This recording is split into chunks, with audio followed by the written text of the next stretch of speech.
And speaking of, Ako, si CJ wow! ulit. Si CJ talaga yung paborito ni Kidver.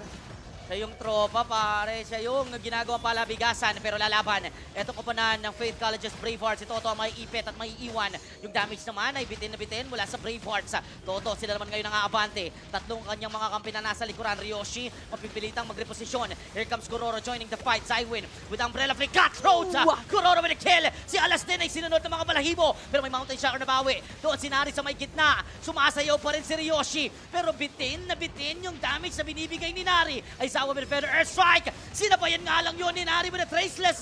And here comes another Tsunami Slam. Traceless out para kay Nari. Sasayaw ulit si Ryoshi doon sa may gitna. Sapat pa yung damage si Kuroro. Maybe just to bait out the members of our team Liquid Academy, pero may Mountain Shocker.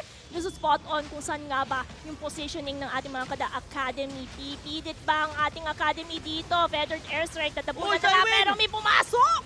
Papasok din si CJ, masashampuhan nga lang mga kaibigan ni Toto. CJ goes down, and Kuroro with a clutch retry! Ang layo ng nilikuan niya! Inabutan pa ng retry, inabutan pa si Ryoshi! Apat ang Yung Lord sa bottom lane, ang daming minions dahil sa minion management na gagawin nila at hindi na nga mapapaliktad ng Bravehearts, and this would be 2-0 for Team Liquid Academy! Give respect to the